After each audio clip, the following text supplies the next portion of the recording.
golf is fun, it's hard, massive, like 7 million viewed video, because no one had seen that before. I went into it knowing full well there was going to be some kickback and some negativity around it. It's how toxic of a place social media has just become in general. I spent an afternoon writing down every negative comment someone could ever leave. You know, we're not programmed for this negativity. You know, look after my mental health has been a real kind of game changer for me, really. I don't want to be an old man making YouTube videos.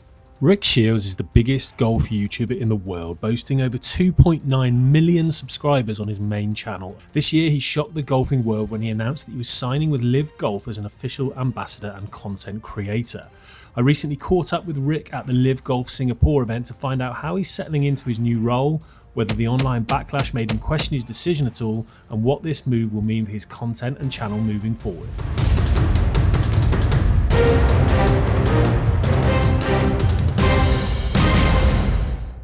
Right, we are joined today by a man that probably needs no introduction, but I'll introduce him anyway. YouTube sensation, Rick Shiels. Thanks, Joe. Thanks very much for joining us. Really appreciate it. Yeah, it's, we could have done this in sunny Manchester, but we've decided to meet on the other side of the world in Singapore. Seemed to make more sense, didn't it? Just warm up a little bit, so it's lovely, yeah. Right, well, I've got a few questions for you, if you don't mind. So let's get straight into it. So we're sitting here a little under 3 months after you announced your deal with LIV Golf. How's it been? Just talk me through it. It's been a wild adventure, if I'm honest with you. It's been really interesting, really fun. The time I've had with the players has been incredible. You know, when I was flicking through my phone the other day, and I'm due to do a post, but I don't want it to come across as too kind of out there. But like the players that I've already filmed with, it's crazy. Like Brooks Koepka, John Rahm, Joaquin Neiman, Sergio Garcia.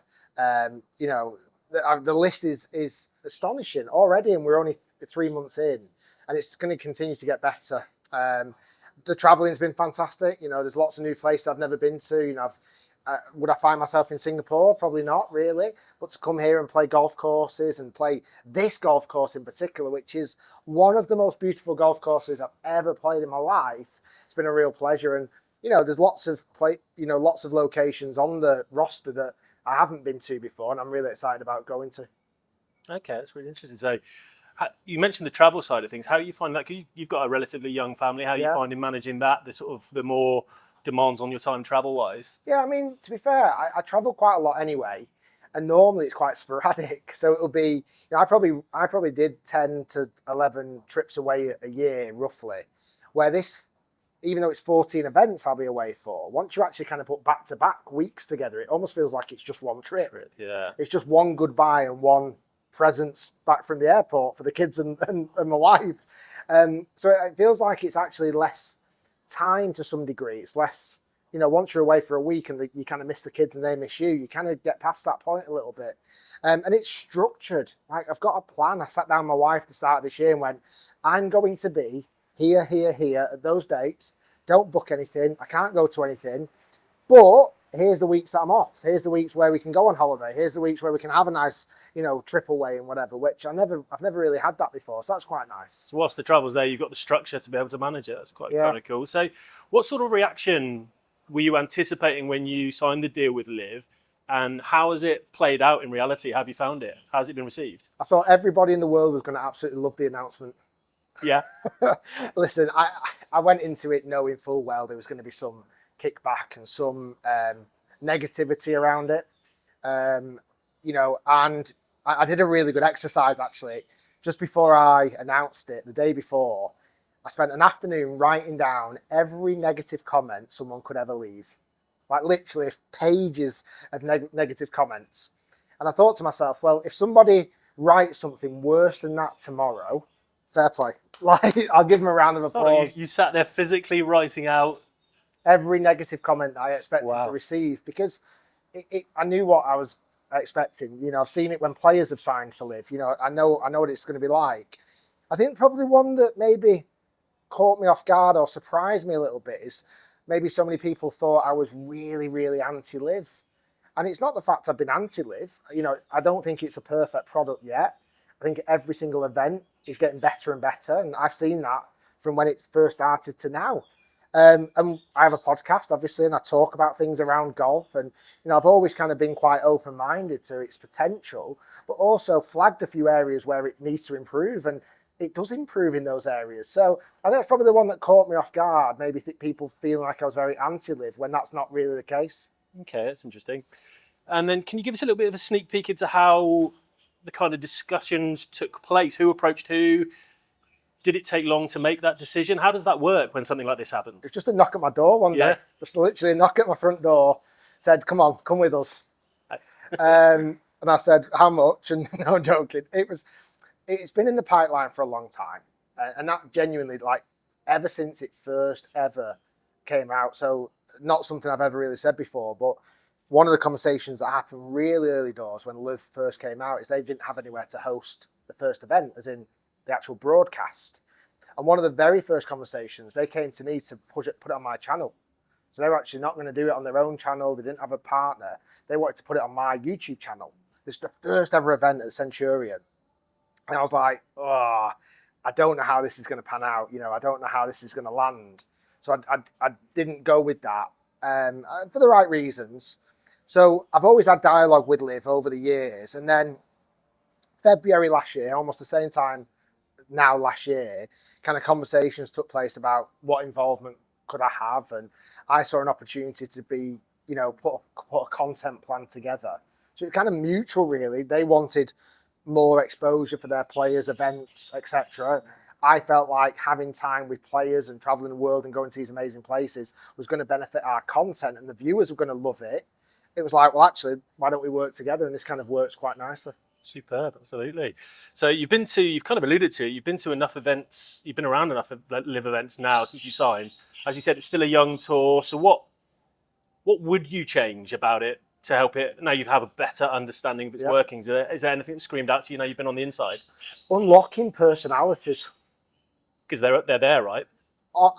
The amount of players that I've filmed with over the last 3 months that, I'll be honest, I didn't know a lot about, and they are fantastic. Like players like Abe Anser. Yeah.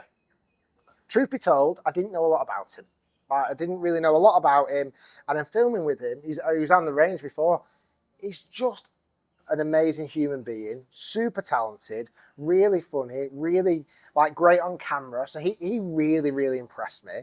Like Dean Burmester. Yeah. So funny enough, when kind of talking to a lot of the LIV guys that were before I started, I was like, I want to film with John Rahm, Brooks Koepka, Bryson DeChambeau. Of course I do. And the guy's saying, you need to get Dean Burmester on the channel. I'm like, really? And I was thinking, I'm not sure about that. When we filmed with him in Riyadh, he was unbelievable. Funny, charismatic, watches the videos. Like when we'd videoed it, he was sending me Instagram messages. When's the video going out, Rick? Like, they care. So I think that needs to come out a little bit more. Like I filmed with Danny Lee this morning. Another incredible personality. But because maybe they're not the captains or they're not these superstar household names yet, they're not getting the opportunities to showcase their personalities. And I think a lot of the traditional media has stopped players really showing their personalities because they're desperate to twist it, or they're desperate to, you joked before we started this interview about saying something spicy that might get me cancelled. But that wasn't a joke. I think players have been stung by that before with traditional media, where I'm coming in there and going, listen, I'm on your side. Like, I want to showcase you. I want to showcase your superpowers. I want to showcase your personality. And let's just make a really cool video. And they've been really receptive to that, which has been great. So that's one area. And then one of my big statements before kind of joining LIV, I think there's a huge disconnect between fans and teams. Okay. I think there's teams, but there's a disconnect. Like, what's making you support a team? Like, what is that? And that's the bit that's still not perfect. That's the bit that continued to improve. And it does continue to improve. And again, being on the ground, I know how active the teams are trying to improve that fan engagement. So, a couple of teams have got it nailed. The Rippers, it's nailed. If you're Australian, you support Rippers. It'd be weird if you're Australian and didn't support Rippers. It'd be weird if you were not an Australian and you did support Rippers. Like, they've nailed that. And in Adelaide, you see that. You walk around and everyone is wearing Rippers hats. The merch tent doubled, tripled up on Ripper apparel and merchandise because they knew they were going to sell so much more. you've got that with the Rippers, you've got that with Stingers. That's it, really. I'm struggling now to connect. You could argue Majestics. You've got the 3 UK guys, but then obviously got Henrik Stenson in there. I feel like that could become the UK team, and it was dead obvious. Do you see that being sculpted that way, sort of by nationality, kind of like almost, I think, sort of the Formula One model with Ferrari, don't you? With the Italian, when it goes there, it goes bananas, right? Correct. I think if you were being critical of the teams, I think if you were to start again with the teams, I think having them location based, but actually having the players who are from that location playing for that team. Like, it feels more natural that way. Like, and you could have a West Coast America team. You could have an East Coast America team. You could have a Manchester team. A Manchester team. I might get on that one. Like, you could have these location teams, and I think it makes it so much more. And then you have an event in those locations. Yeah. Like, you have one in South Africa. You have one on the West Coast of America, East Coast of America. You have the Spanish league. Obviously they go to Valderrama. You have the UK one traveling from, obviously, JCB, where it's currently at, but it could go to Scotland, Ireland, whatever it may be. So, but teams are doing that in their own ways. Like, teams they understand there's this kind of disconnect, and they want to drive up fan engagement, and they're doing everything they can to kind of give teams identities, and they are. They're starting to get identities. The other one as well being Ironheads. Obviously, they've got the Asian kind of team there, and it's like, when they go to South Korea, that's going to be their home event, and I can't wait to see that, as we saw in Adelaide with obviously Rippers. So I think that's the bit that I want to be part of, helping tell those stories. I want to be able to kind of showcase the teams, and if a video gets 500,000 views, and a percent of that viewership go, I love that, I love the Fireballs, I'm now going to become a Fireballs fan. Brilliant. It's driving fan engagement. Makes sense, doesn't it? So who's your team then, Rick? That's it. I don't. You're waiting for one? Yeah. Okay. I like, because again, I saw some degree I've probably got to stay quite brand neutral, like I do with my club testing. But I feel, God, I switch all the time. I film with one team and I'm like, right, they're my favourite people I've ever filmed with. And the next week I film with another team and go, hold on a minute, I'm now that team. Probably got a little bit of a soft spot for Four Aces. Okay. I really like the logo, and I've learned to like Harold Varner III is just hilarious. Cool, right? Thomas Peters is super, super cool. Really enjoyed my time chatting to Patrick Reed. Like, obviously he's quite a what's the right word? Like, divisive? No, I think he's misunderstood. Okay. I think Patrick Reed is misunderstood. And then DJ, like when we filmed with him in Adelaide, he was like so much. I mean, he's chilled, but like chilled and funny. Like, because you can have chilled that's a bit like, I don't really care. But he was like chilled and kind of smiling. I was like, I love that side of you. So I think there's a little soft spot there for the Four Aces. It'll be a Four Ace then, there you go. Exclusive.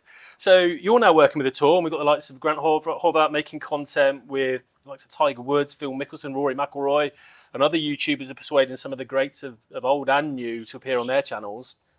Has YouTube Golf peaked? It's a great question. Thank you very much. It's not. I think the biggest challenge over the last few years is that it's getting harder to shock anybody. Like, I remember the first time like I had a tour pro on my channel. Like, we had Tommy Fleetwood for a full day. So we had Tommy Fleetwood at JCB for a full day, and that was unheard of. Like, we actually did a 2-hour podcast. We got snowed in, or the golf course was closed because of snow. But we should have then gone and played golf straight after. And he said, listen, Rick, I'll come back next week and do the round of golf, so I effectively had 2 days with Tommy Fleetwood.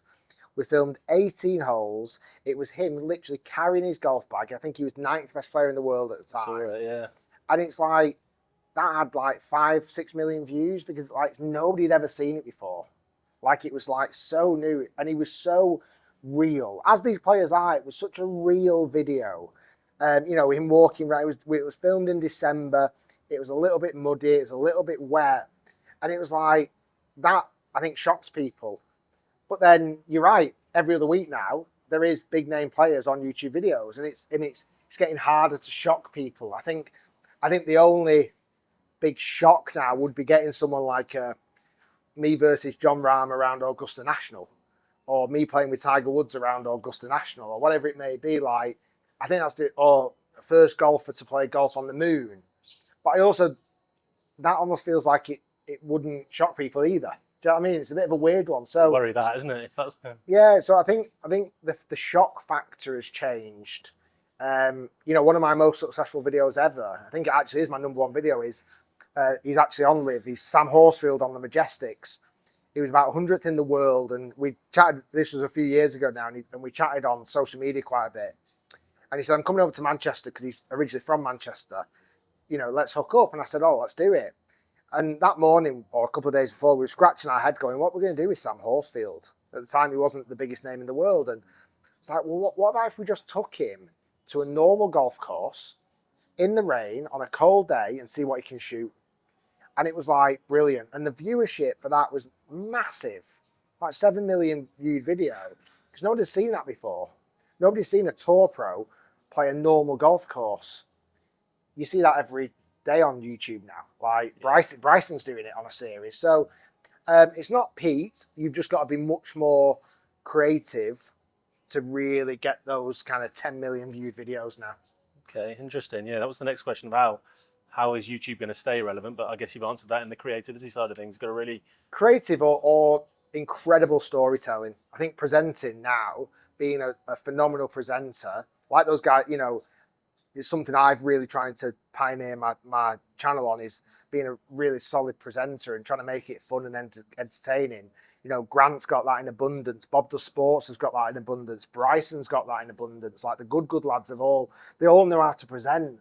And I think that's the difference now. It's like you coaching videos do really nicely. And there's some super successful coaching videos still, channels. But I feel like now kind of the personality-driven channels do really, really nicely. Makes sense. So there's a lot of money reported daily being thrown around by manufacturers to YouTubers and influencers, whether that's club deals or apparel deals. Do you think we've got to the stage now where YouTubers and influencers are more valuable assets to the manufacturers than tour players? Yeah. Good.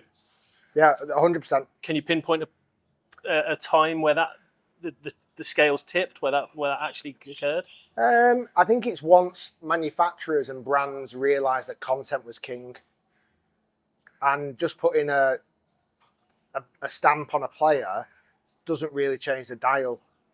And I'd probably would say TaylorMade have probably been the pioneers in that. Callaway have done a great job in their social media world as well. But like when you look at, there's a video actually weirdly coming out tonight where it's they have those events where all the TaylorMade players come together at the start of the year, Yeah, and of testing the QI35 or whatever. And like they've got a video coming out tonight, which I'm actually excited to see, where they've got all the drivers, all the players. Sadly, none of the LIV players. They need to get back in that mix, definitely. But they've got all these drivers in the bag, and they're doing a random pick. So like Rory McIlroy, I think, picks out like Nelly Corda's driver and sees how far he can hit it. And it's like they understand now content is king. They understand that it's not about the product. It's like Red Bull have done it brilliantly for years. Like Red Bull have never advertised a can of Red Bull. Like if you look on their Instagram, they don't advertise a can of Red Bull. They create content that's got Red Bull tattooed all over it, and it's monster trucks, and it's skydiving, and it's extreme sports. And then you connect that with a guy drinking a Red Bull, and that's how you get that real kind of correlation between a creator or a celebrity or a sports star with the brand. So yeah, I think once brands and manufacturers realise that content is king, that's when the dial changed. So what would you say, what's been your biggest career mistake? Is there a video you wish you hadn't made? Is there something you wish you hadn't said? Is there an opportunity you've turned down? Have you anything that stands out as a mistake? Yeah, I mean, we've made some terrible videos. There's been, I made 2,500 videos on my YouTube channel. And if it was down to me, I'd probably delete maybe 1,000 of them tonight. But are they mistakes if you learn from them? And that sounds quite deep and like, it got a lot of meaning in there. But, I think life is about mistakes and learning from mistakes. And, as long as you do learn from them and don't keep making the same mistake, it can only be a good thing. So I feel like there's lots of you know, I'm not a religious person, but I do believe in fate, and I believe things happen for a reason, and I believe that, you know, regardless of how good a video was or bad a video was, or, you know, you can learn from it and just make sure the next one's better, really. Have you ever considered? I'm thinking of just content we make, and you know, you scroll the comment section, you see things, and you see criticism, you see things you don't like, and you being one of the most watched people on YouTube, especially obviously in the golf space, you must get your fair share of it, and you must see it. Have you ever considered walking away from YouTube on the back of any of that, or at any point during your time? No, I've never thought about walking away from it at all. It's hard. It's not. I don't think any of us are programmed to read negative comments about ourselves, and, you know, I think we're so programmed. I can read 100 amazing comments, and then one negative comment is the one that I home in on. It's like a practice session, isn't it? You can hit 149 great shots, one shank, you're done. Yeah, you're shanking it. So I think that's something I've learned over the years. But the one thing I've realised, certainly in the last kind of 3 or 4 years, how toxic of a place social media has just become in general. Like, you can look at any social media clip now. Like, you can see a video of a cute little puppy playing in the back garden, and I can almost guarantee the top comment's going to be negative. Something about, oh, you shouldn't have a puppy in captive, it's cruel. And it's like, it feels like the algorithm and social media you get rewarded for negative comments, certainly funny negative comments. Like, if you leave a nasty comment that's funny and it gets traction, it gets likes, it's almost like a game for the viewer. You know, it's like, I'll tell this funny story one time, and this is my only experience of it. It wasn't a negative comment, but kind of the kick I got out of it. I used to follow this page, I might still do, on Facebook, called Rate My Plate. You ever heard of it? Yeah, know it well. And it certainly through COVID, it went huge. And Joe Average puts his picture of his food on, and sometimes it looks great, sometimes it looks horrendous. I remember this one particular picture got posted. It was like a chocolate kind of dessert that looked a little bit like a monster.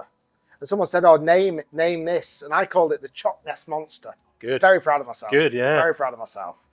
And that comment got a few likes. I was like, what? Random people are liking my comment. And it got a few hundred likes. And I was checking it religiously. Serious. Every 10 minutes, I was like, I wonder how many likes my comments got. And that's my only experience of almost like this game that I feel like the fans and followers play now. It's almost like, either it's got to be really funny, it gets lots of likes, or it's got to be really nasty, it gets lots of likes. And you get rewarded for that a little bit as well, which is weird in social media world. So the exercise I've done over the last, I'm probably getting on to a year with it now. I don't have any social media on my phone. I don't have YouTube, I don't have Instagram, I don't have any social media. And then once a night, I'll go on my laptop and just check and see, you know, because I want to know what's happening, but I'm not fully consumed by it. Yeah. I'm not allowing it just to be in my pocket all the time to go, right, let's find out some negative comments. Because sometimes I can be having the best day in the world, and I'll get home, and I'm there with my family, and, you know, I'm having a lovely evening. I'll get my phone out, start reading comments, and then I'm like, I'm in a bad mood. I'm like, why am I bringing this negativity into my house? So stuff like that, where you've kind of like almost had a social media purge, if you like, in that scenario, and the exercise you spoke about earlier, where you're writing down the worst case scenario comments, is that just coming from you? Have you taken advice on that? Yeah, I have a psychologist, so I've been working with one for a while. He used to work with Tommy Fleetwood. He's called Tom Young, and he's actually a sports psychologist, but I've kind of been using him not as a sports psychologist, really, as almost like a life coach. Because again, I don't think we're programmed for this. You know, we're not programmed for this negativity. So he's definitely helped me. You know, it was his idea about writing the ideas down before the video went live. I think it might have been my wife's idea about deleting all social media off my phone.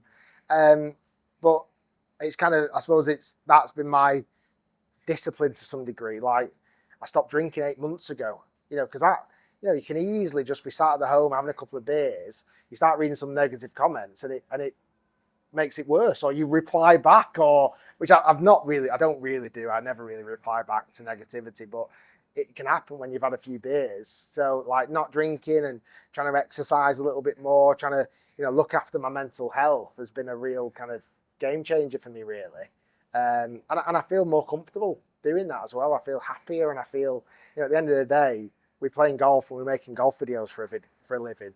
Like, it's not bad, right? It's not, but it's not like, it's not that important in the grand scheme of things. When you look at the world and all the trouble that's happening in the world, you think, how am I getting negativity for making some fun YouTube videos? Like, it's crazy, really.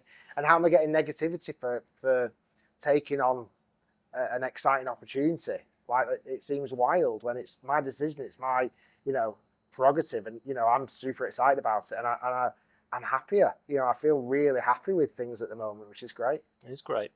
And so the final couple of questions. What's the mission statement for Rick Shiels Golf over the next 12 months? It's the same as it has ever been. Our mission statement is to open up the game to all. Like, we want to make content to showcase how cool golf is and how good it is, and how loud it is, and how golf can be played in many different ways. And you're right. Like, today or this week, we've got to play on one of the most world's exclusive golf clubs. I get that, but also next week I might go and play at a random golf course that costs £6 to play, or testing golf clubs that are very affordable or cheap. Or I want to showcase golf is fun. It's hard. It's a challenge. It's really rewarding. I feel like it's a sport that every kid should play. We're setting up a kids program that launches at the back end of this year to get kids from 3 to 5 into golf. I've got 3 kids myself, and I found it quite difficult to get my kids into golf. But it's dead easy to get them into football. It's dead easy to get them into swimming or tennis or any other sport, or dancing. Golf's quite hard. Like, you've got to go to a golf club and it's cold and it's wet and it's... That's coming from a PGA professional in right. your position, right? And I know every... But it's like, would I want my kids in that environment where I take them to little... what's it called? The football one I take my son to. Diddy kicks. I did do back in the day, Diddy kicks. And it was brilliant. It was fun. It was relaxed. They were learning a few ball skills. I was like, golf needs this. Like, it doesn't need to be on a cold driving range, like beating balls. It needs to be an introduction into golf. So a mission for us is to get as many kids as possible, at least with a club in the hand, hitting some shots, enjoying it. Obviously subscribing to the YouTube channel, that's mandatory. Like, we've got to get to 10 million somehow. So we're going to, as part of the little, we're calling it Top Shots. As part of Top Shots initiative, you've got to become a YouTube subscriber. I think that's only fair. And only leave positive comments. But yeah, just, I love golf. I'm really lucky at what I do. I get to travel the world, play amazing golf courses, film with superstars. It's been exciting for me, this kind of change. Like, I wanted a change. I wanted something different. I've doing golf YouTube now for 13 years. And I always tell have you got time for one little story? All the time in the world. I've always got one little story I like to do whenever I do an interview with a golf magazine. Have you heard this one? I don't think so. But when I first started, like 13 years ago, I was this kind of fresh-faced, like, how old were I been? 25-year-old PGA pro, with really just getting into YouTube to promote myself as a golf coach. Because the only way you could get popular as a golf coach before that was to be on the front cover of a Golf Monthly or a Today's Golfer, etc., etc. So the first thing I did before I made a single video, I reached out to every single golf magazine. I introduced myself. I'm Rick, I'm a PGA pro, I'm based in Manchester, this, that and the other. Would you like to feature me? I had nothing to add. Like, I didn't teach a tour pro. I wasn't particularly very charismatic. I had nothing. I was the same as every other PGA pro. Every single golf magazine turned me down or didn't respond. And then about 6 months or so, or a year after making YouTube videos, Golf Monthly were the first golf magazine to reach out to me. Pioneers. Mike Harris reached out to me and said, we'd love to get you on doing some content, and we like what you do. Ended up becoming a top 25 coach. I don't know if it's top 50 now, but Mike was the first one. But I like to rub it in all the other golf magazines' face, and I still kind of quite like rubbing it in Golf Monthly's face still a little bit. But I suppose that was the making a bit of a difference and trying to kind of showcase very early doors of I didn't know the potential of YouTube golf, not even a little bit, but at least it was something a bit different really, which was exciting. So yeah, it's been a wild ride. I wanted to do something different. I wanted to be part of something bigger. This opportunity came up. The content's brilliant. You know, I got to, you know, travel the world and really enjoying it. Love that. And a big shout out to Mike Harris. Finally, exit strategy. Not that I want you to finish, but what does it look like? Oh, what right. do you think? You want the review world just to yourself, do you? Open it up, yeah. Open it up to the rest of us, Rick. No, what I'm thinking. Well, what I was going to say, why don't you come and join the Hit channel? Right, okay. Why don't you bin off Golf Monthly? And Well, become you said reviewer. Show me the money. We'll talk after. We'll talk after. I'm sure we can work something out. Are you still going to be making videos? Are we going to see you at 65? No. What's the strategy? I don't want to be an old man making YouTube videos, if I'm honest. Now, people might already say I'm an old man making YouTube videos. I was going to say, what's the cutoff? I don't know what the cutoff. I've got a cutoff number in my head. But, you know, what's the saying? Like, you don't work a day in your life if you do something you love. And I've been very fortunate. Like, I really have. You know, I've loved making content. I've loved travel. You know, it's been better than my wildest dreams. And, you know, I don't know when it'll pinch me. We bumped into each other just outside the 7-Eleven last night, and you asked me, like, did you ever pinch yourself? And I was like, I don't think I will until it's all over and I can sit there with an archive of 3,500 YouTube videos, and, half of which you want to delete. Yeah, I'll delete them, and I'll bore my grandkids and my great grandkids about, I was on YouTube one day, and they'll be saying to me, "What's YouTube?"